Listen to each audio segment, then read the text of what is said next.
My name is Jeffrey Deskovic, and I'm the founder and executive director of the Jeffrey Deskovic Foundation for Justice, the organization which is helping to the effort at trying to overturn the wrongful conviction of Lorenzo Johnson. Lorenzo Johnson is a resident of New York, of Westchester.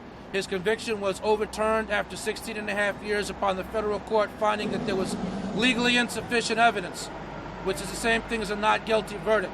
He came home, the foundation assisted him with reintegration, he got a job, he found a fiancée, he got his driver's license. None of us ever imagined that the U.S. Supreme Court would both grant cert and reinstate the conviction all in one shot, causing Mr. Johnson to be reincarcerated again in Pennsylvania for a life without parole sentence for a crime that he's innocent of. Not wanting to travel by himself back to Pennsylvania, Mr. Johnson called upon me to do the most traumatic thing I've ever had to do in my life outside of my own wrongful conviction incarceration, which was to drive him back to prison to resume a life without parole sentence for a crime he was clearly innocent of. Since Mr. Johnson's been home, there's been significant developments in the investigation. Lorenzo has a team in Pennsylvania. The foundation is simply a part of that collaborative effort. Some of the new evidence that's been uncovered would include alibis, which place him in New York. The motive witness, it was learned, had actually an improper relationship with the lead detective, in that the detective's family had unofficially adopted her. That information was never turned over to Lorenzo's lawyers. The other sole witness against him, who doesn't even say that she saw the crime, but merely instead says that she saw Lorenzo on the sidewalk while the actual alleged trigger man and the perpetrator were in an alley. She alleged that he was in effect the lookout.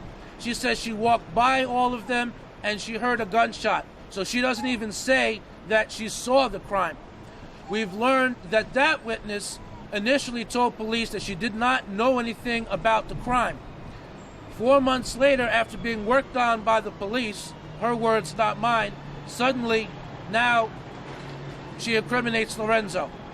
In light of this new significant evidence, there are court documents which are again seeking to free Lorenzo.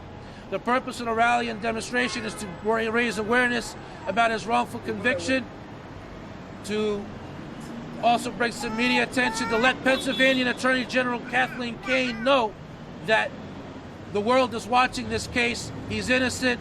They need to stop fighting his obvious innocence. They need to turn over the 8 pages of discovery material.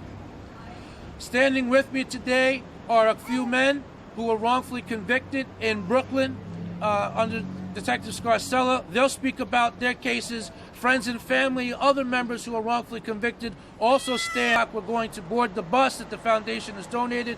We're going to Pennsylvania to have a similar press conference rally outside the Pennsylvania Attorney General's office. This time I would like to ask Taza Salvato, who's Lorenzo Johnson's fiancée, to briefly say a few words about Lorenzo's case.